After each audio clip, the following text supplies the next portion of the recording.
As you know, tomorrow is Election Day in Pennsylvania.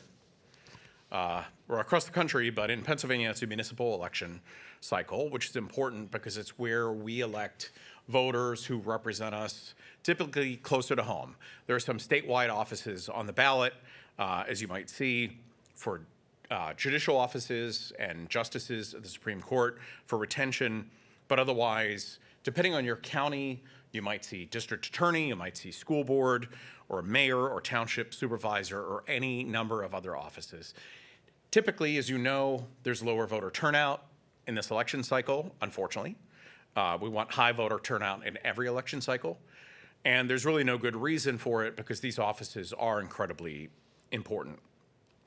Ensuring that our elections in Pennsylvania are free and fair and safe and secure is of paramount importance to the Shapiro administration, and I encourage all registered voters to make a plan now for how they're going to vote tomorrow if they have not already voted by mail. So I have a couple of important reminders as we go into Election Day. As of this morning, more than 1.13 million mail ballots have been sent to registered voters who requested them and had their application to vote by mail approved. So far, that's about 73% return rate, or approximately 828,000 voters who have already returned their ballot. Voters have until 8 p.m. tomorrow to return their mail ballot. So just to talk about mail ballots for a moment, they have to be in the hands of their county boards of elections by 8 p.m. on Election Day. You can't just put it in the mail tomorrow or it won't be counted. It has to be in the hands of the Board of Elections by then. So at this point, make sure to hand deliver it, whether it's at your county board of elections or a satellite office if your county provides them, or a secure Dropbox location provided by your Board of Elections so that your vote will be counted. If you have your mail ballot, but haven't yet completed it before tomorrow, the instructions are very clear in terms of filling in the ovals completely, checking both sides of the ballot, because sometimes there are offices on both sides, placing that ballot in a return envelope, and that yellow return envelope in an outer envelope, and completing it correctly before you return it. For voting in person, polls in Pennsylvania are open from 7 a.m. until 8 p.m. So if you're in line at your local precinct polling place by 8 p.m., you should stay there and you'll be allowed to vote. If you requested a mail ballot but haven't returned it, there are a couple of options. You can either, as I mentioned before, return it to your county board of elections or satellite office or Dropbox location, or you can bring it with you to the polling place and essentially surrender it to the Board of Elections for them to void it so that you can vote on the voting system available at your local polling place. If you don't have it with you, or you requested it and it never reached you, or you went to work that morning and you left it on your kitchen table at home and are voting on your way home, you also have the option to show up at your polling place and vote by a provisional ballot. So you would appear in the poll book and they would provide you with a provisional ballot that you would complete.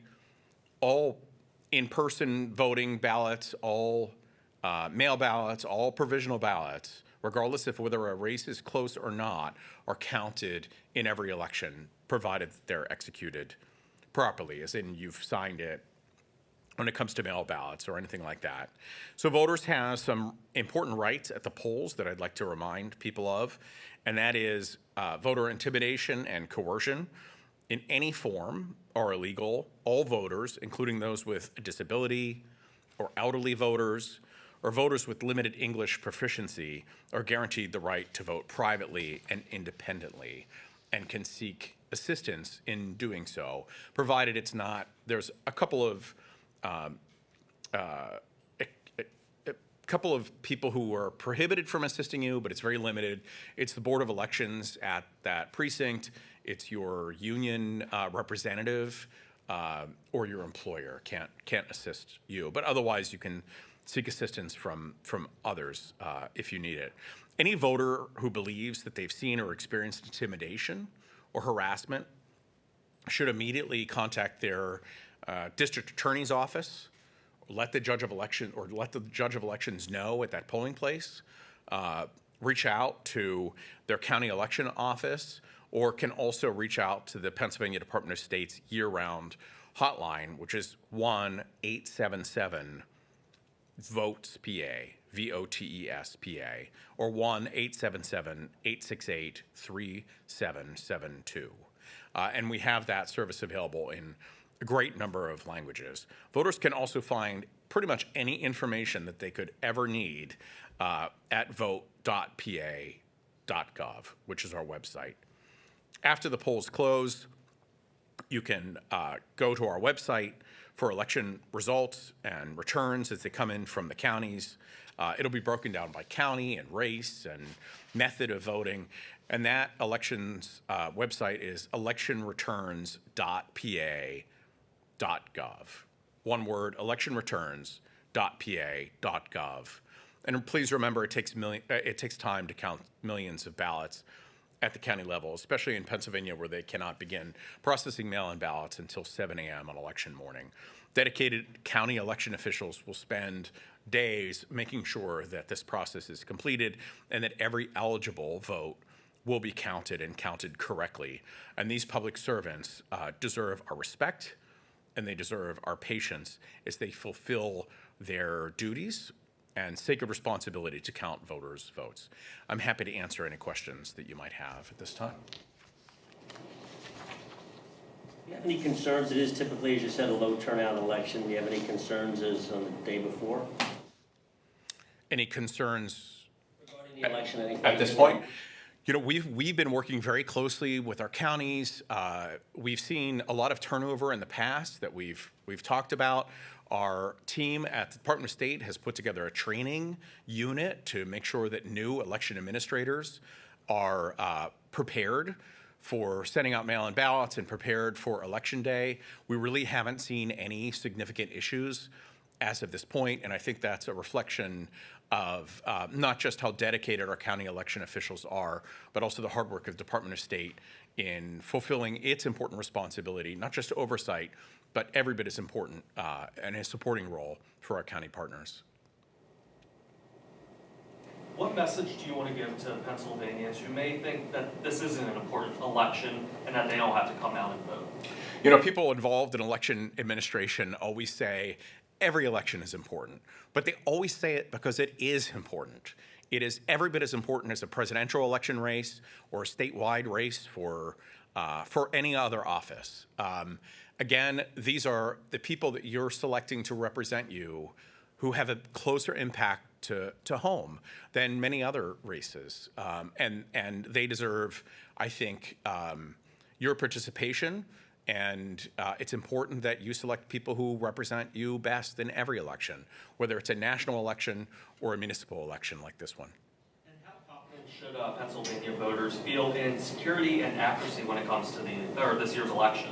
They should feel confident. In Pennsylvania, every voter, whether they vote by mail or vote at their polling place, votes using a paper ballot, whether it's hand-marked or making a selection on a ballot marking device that the voter gets to review prior to casting that vote, or obviously voting by mail. There's a paper record of every vote that's cast. Now, no election official knows how anyone individually voted, but they do have a record of every ballot that is cast that's used in 2 audits after every election in Pennsylvania to ensure that the tabulation of those results are accurate. Do you have an opinion on all the money that's been spent on the retention election, which are normally much quote-unquote sleepier affairs, and even last night President Trump urged people to vote no and suggested that those justices, quote, interfered in the 2020 election? Well, given the volume of money that's spent, it can tend to contribute to increased voter turnout. And voter turnout being increased is always a positive thing. It's important that voters hear every side of every issue, and when there's more advertising and everything else, you can make sure that no one makes it through tomorrow without remembering that it's Election Day, and that's important. Have there been any recent court cases, either Superior or Commonwealth or Supreme that's changed some of our election protocol? I know there was a lot happening last year. Is there anything that people need to be aware of that happened this year? Yeah, that's a really good question. Yeah, some months ago, there was a court case that determined at a very high level that ballots that are undated or misdated by the voter when they vote by mail should be counted. Now, the voter is still required to sign the outer declaration envelope when it's returned, but as we see frequently with elderly voters, well, not frequently, it happens infrequently, but it happens, when it does happen, it happens frequently among elderly voters where they will sign it and write their birthday, for example.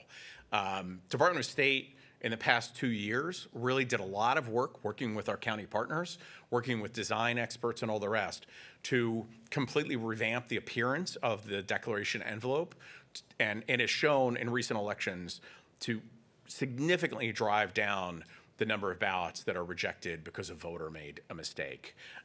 There weren't, again, a lot of votes that were rejected that way, but every vote is precious and wouldn't want one eligible vote cast by an eligible voter on or before Election Day and returned to the Board of Elections like it should be to not be counted. So we've worked closely, as I said, to make it more user-friendly. And that court case means that ballots that are not dated or misdated, ballot envelopes that are not dated or misdated will be counted in this election. And do you have any update on the SURE system, the revitalization revamp that's going on with that?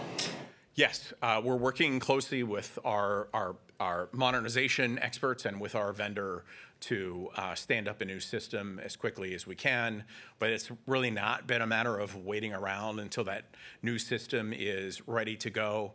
We've worked closely with other departments and also with our current vendor to make sure the SURE system is prepared just as it was for the presidential election last year, to make sure that it's prepared for this election as well and gets us through until a new system is brought online. Do we have an estimate if that new system will be ready for 2026 midterms? I can't really speak to that right now. Yes, Mark. Just to reiterate, ballots without a date on the return envelope, mail-in ballots without a date on the return envelope or with a wrong date are to be counted in this election, and counties have been advised to do that. That's right. Every county is required to count mail-in ballots even if a voter did not hand date or misdated, like wrote their birthday, on that outer declaration envelope. When that occurs, it's not like the Board of Elections, well, I shouldn't say a double negative. The Board of Elections knows when that ballot was returned. They know it was returned by 8 p.m. on Election Day, and they've time-stamped it. So that date really has no material impact on whether the voter returned that ballot in time or not. If the voter completed it and wrote January 6, 1947, that should not suggest the ballot was cast on January 6, 1947. So they time-stamp them when they arrive and make sure that only timely returned ballots are counted. And that's because of a Third Circuit decision? Correct. Is there any requirement for those ballots to have a provisional ballot that come in instead, or it's just they have the incorrect date, they're still counted? Yeah, if there's an incorrect or if the voter did not add their, again, they're required to sign it, but if they did not add the date or they misdated it, then that mail-in ballot will be counted. And that's something we've advocated for. I know in my experience and in all the other counties who have testified, they don't use that date for any purpose whatsoever, except reviewing it, resulting in voters having their ballot not be counted. Again, this happens extremely infrequently, but every ballot is precious, every vote is precious, and we don't want any vote cast by an eligible voter on or before Election Day to not be counted. So we're very happy with that court decision. Okay, thank you all, and thanks for the important role that you all play in making sure our voters are educated about elections and about the rules and everything that's required. It is not complicated. It is not a difficult process. and we want everyone to take advantage of it. So I just want to say, on or off the record, that I'm very grateful for all the work that you do.